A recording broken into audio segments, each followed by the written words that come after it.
So, for today's video, may binigay po sa akin yung kaibigan ko ng bagong squishy ulit.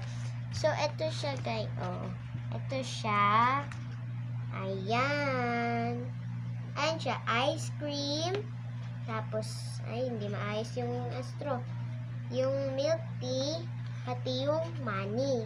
Dapat i-regulate yung trekking papunta sa crater. So, yun, may kakambal to.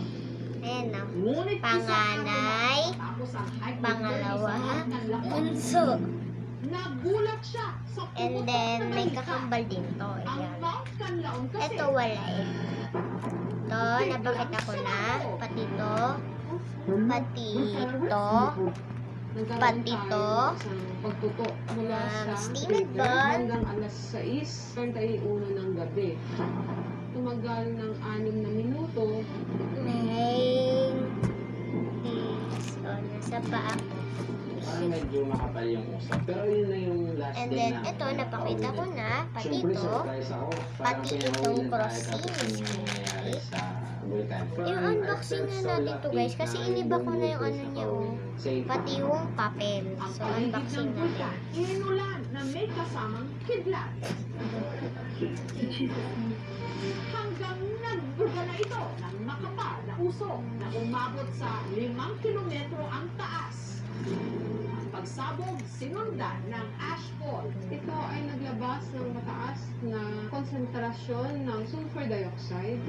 Kaya ang mga bayan ng La Carlota at La Castellana sa Negros Occidental at Canlaon City sa Negros Oriental na nasa palibot ng bulkan na balot ng abo. Para nagkahilo.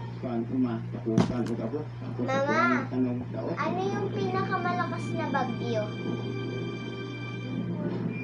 Guys, comment nyo nga kung ano yung pinakamalakas na bagyo. Nung ang pag-alboroto ng bulkan, sinundan pa ng pag-ulan matapos ang 2 araw. So, di alam ni Mama kung ano yung pinakamalakas sa na bagyo. Hindi ko din alam kung ano yung pinakamalakas na na bagyo. Walang pasok bukas, guys. Kasi rainfall na tayo. Kulay orange na tayo. So, yan. Tignan nyo kung Ilog ng lakas. At umapaw ang dami! sa sitio Tamburo sa barangay Tiyak na God, Babor, ang sa bayan ng La dami. Castellana. Ang dami niya, no? Ang dami. So, yan. Bye-bye, mga nanonood sa channel ko, mga kaganda. Bye!